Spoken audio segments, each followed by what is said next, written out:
فیلډ مارشل سید اسم منیر زنده‌باد د پاکستان فوج زنده‌باد. تاسو وایئ چې ولې وملیدل چې د دنیا د طاقت دنیا ده. په دې دنیا کې هیڅ اصول نشته، په دې دنیا کې هیڅ لوازمات نشته، په دې دنیا کې هیڅ قانون نشته. په دې دنیا کې یو قانون دی چې روره مضبوط فوج بساته، ځان بساته، توغندوی بساته، جنگ بساته، یو منظم فوج بساته. علی به د خپل عزت تپوس کوي، غني په ډک بازار کې بدن سړی پرتګو باسي او ته به صرف لاس مروړي. د وینزویلا د دارالحکومت د منځ نه د هغوی صدر اوچت کړ سره د ښځې او بویې ته ولته ورته اتکړی چولی دی، وایي په ده باندې زموږ د منشیاتو کیس دی. یاروره هغه د وینزویلا صدر دی. ښه وینزویلا کوم ملک و؟ وینزویلا د نن نه 20 کاله مخکې هغه لوی ملک و چې په هغې کې ښه ښکلی یو سیسټم روان و.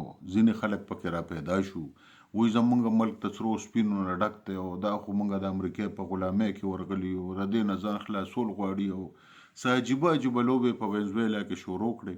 خوشنما نارې به یې ورته والې، وایي حقیقي ازادي ده لګټو، حقیقي ازادي ده لګټو. وروره کله یو پیښه، کله بله پیښه، کله بله پیښه، په آخر کې خبره دې حد ته راورسېده چې د وینزویلا فوج چې کوم دی نو هغې حوصله بایله، په فوج کې دننه تقسیم را پیدا شو.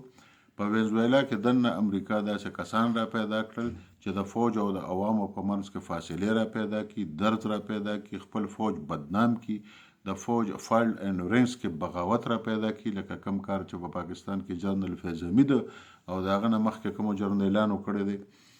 او ورته یې ویې چې وروره یو مسیحا هم د لار پیدا کړی دی، وروره پاکستان د وینزویلا کې به در یو حقیقي ازادي راولي او بس په ټوله دنیا باندې به وینزویلا حکومت کوي. نتیجه سره وته فوج مضبوط کمزور شو، توغندوي سیستم کمزور شو، جهازونه ورسره شته خو الوزي نه.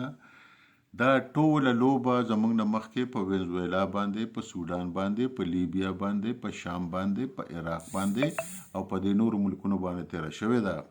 یا د خدای ظالمانو، تاسو چې را کم خلک لګیا او په خپل فوج پسې جون خبرې کوي او خپل فوج پسې نښتې او یو ګوډاګي پسې نښتې چې دی به راځي او دی موږ له حقیقي ازادي راکوي. شکر وباسئ چې د پاکستان فوج شته، شکر وباسئ چې پاکستان سره اټم بم شته، شکر وباسئ چې پاکستان سره توغندوي سیستم شته، شکر وباسئ چې د پاکستان فوج یو موټی دی او د پاکستان عوام ورپسې ولاړ دی. شکر وباسئ او خورې خولې ته واچوئ. یعنې والله چې همدغه شان به ستاسو په کوڅو کې د انګریزانو نه، انګریز خو لا ډېر لرې دی، امریکا ډېره لرې ده، د هندوستان دا فوجیان به ستاسو په کوڅو کې ګرځي او دله به د افسرانه او دله به د سیاستدانانه او له به د غټ غټ خلک به دله رانیسي او په جهازونو کې به یې دله سوري او تصویرونه به ول وباسي او تاسو به ورته بغ بغ ګورئ. اصلي غلامان به دنه جوړ شي، اصلي غلامان به دنه جوړ شي. زه راته لګیا یم چې د خپل فوج قدر وکړئ، د خپل فوج سره مینه وکړئ. ټیک ته زموږ به ورسره ډېر اختلافات دي، اختلافات په خپل ځای باندې، خو د فوج په دفاع کې د خپل فوج سره کلک ودرېږئ، د خپلو امنیتي ځواکونو سره کلک ودرېږئ. دا کم خلک چې په دې قبایلي علاقو کې د فوجیانو سره نظریاتي او سیاسي مرسته کوي او کورونه یې وله ورکړي دي او بازارونه یې وله ورکړي دي او جوماتونه یې وله ورکړي دي او چې په خپله ورسره سر وخوري نو دا وایي کولیټرل ډیمیج شو. کولیټرل ډیمیج نه شو، تاسو وله په کورونو کې او په جوماتونو کې او په حجرو کې ځایونه ورکړي دي نو چې ډز د باندې کېږي خو ته به ورسره خامخا لګې. تکړه شه که نه، ترهګر د خپل علاقې نه په خپله وباسه که نه، ټوپک یې خو د سره دي که نه. خو هغوی دله د سمګلینګ لار برابره کړې ده، هغوی دله د آیسو لار برابره کړې ده، هغوی دله نان کسټم پیډ ګاډي درکوي او هغوی دله هغه ټول هر څه درکوي چې تاسو وایئ چې په دې کې به موږ ښه برابر د عیاشۍ ژوند تېرو. او که د پاکستان فوج وي او که نو زموږ پیسه چې د پاکستان فوج نه وي والله چې لیوني سپي به مو خوري. په دې باندې ځان پوه کړئ. حقیقي ازادي موږ ته اوس ترلاسه ده.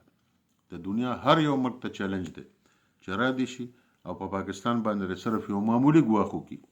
د هندوستان سبق خو ټوله دنیا ولیده او نور دنیا ته هم زموږ چیلنج دی چې د پاکستان سره دی. خدای مکه هغه حرکت تر پاکستان سره وکړي کوم چې وینزویلا سره وکړه، کوم چې یمن سره وکړه، کوم چې لیبیا سره وکړه، کوم چې شام سره وکړه، کوم چې عراق سره وکړه، یا کوم چې نورو ملکونو سره کول غواړي. موږ ویښ یو، موږ چوکس یو، موږ خپل فوج پسې کلک ولاړ یو او زموږ خپل اندروني معاملې زموږ خپل معاملې دي. موږ به په فوج باندې تنقید بره اسلام کوو، موږ به ورته لارم ښایو، موږ به ورته وایو چې دا کار داسې پکار دی، دا کار داسې پکار دی. خو د بنیادي انساني حقوقو په نوم باندې او د پارلمان د بالادستۍ په نوم باندې او د جمهوریت په نوم باندې او په نورو خوشنما نارو باندې خلک دوکه کول او هغوی په فوج باندې ورچول او د ځان نه ورته یو مسیحا جوړول چې لکه که زه منو زه به ستاسو ټولې مسلې حل کړم. نه وروره، باقي موږ نه دوکه کېږو. باقي زمونږ د فوج شته، زمونږ د فوج عسکري قیادت شته. موږ سره خو شکر دی ښه ډېرې وسلې را سره شته، اټم بم را سره شته، توغندوي سیستم را سره شته، هر هغه شی را سره شته چې تاسو یې تصور کولی شئ. او وینزویلا څه کوي، چې امریکا څه کوي، چې برطانیه څه کوي، چې که روس هم راشي که نه والله چې غاښونه وله مات کړو او ړومبی غاښونه خو به د هندوستان له ماتو. او دا کم خلک چې پر سوشل میډیا باندې لګیان دي د ځان جنریشن زی جوړ کړی دی که نه، دا صرف په مصنوعي دنیا کې دننه ورننوتې میږي دي. دوی ته خو دا پته هم نه لګي چې انقلاب د عربی ټکی دی که د پښتو ټکی دی. دوی انقلاب چاته لیدلی دی؟ دوی خو په ټک ټاکو باندې او په یوټیوب باندې ځان له پیسې ګټي. د پاکستان حفاظت پر پاکستان 40 کروڑه خلک کوي چې په اصلي دنیا کې اوسي لکه زمونږ په شان. لہذا د پاکستان ټول قوم د پاکستان فوج پسې کلک ولاړ دی، زبردست په پسې ولاړ دی. او فیلډ مارشل سید عاصم منیر زنده باد، پاکستان پاینده باد.